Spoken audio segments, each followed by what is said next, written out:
నిర్మాణం మొదలయ్యాక ఒక చోట ఫోకస్ చేయకుండా వికేంద్రీకరణ ఎందుకు చేయలేదంటే సాధ్యం అవదండి. అంతకుముందు 50 ఏళ్ళు పరిపాలించిన వాళ్ళు ఏమీ పట్టుకోలే, అది అంతటికి అది అభివృద్ధి వచ్చింది.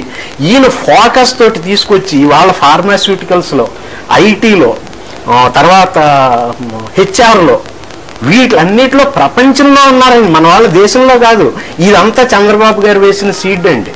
ఇది వస్తాయి దీని ఫలితాలు. అంటే ఎన్నికల రాజకీయాల్లో ఆయన దెబ్బతింటే దీన్ని తినుండొచ్చు, ఈ ఫలితాలన్నీ వస్తాయండి. ఇప్పుడు కాకినాడ వస్తాయి, ఇప్పుడు కాకినాడలో సాఫ్ట్వేర్ ఇది ఓ పెద్ద పార్క్ వస్తున్నది కదా, ఇట్లాగే ఒక 3-4 ఏళ్ళు అయ్యేటప్పటికి ఇక్కడికే వస్తాయండి.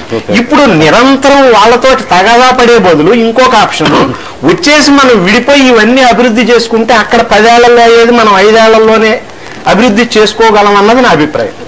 గుజరాత్ వాళ్ళు బిజినెస్ లో ఉంటారండి, ఎంటర్ప్రైజింగ్ మనమేనండి, ఇంకెవరో కాదు. ఈ 20% మందిలో 80% మనమేనండి. తర్వాత టెక్నాలజీలు బాగా పెరిగాయి.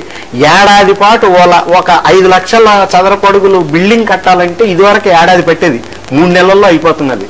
సో మనకి వనరులు ఉన్నాయి, ఉత్సాహం ఉన్నది, మనకి దీక్షా దక్షతలు ఉన్నాయి, చిత్తశుద్ధి ఉన్నది, కార్యశూరులు. అంచేత విడిపోతే అదే పట్టుకుని వెళ్ళడక్కర్లేదు.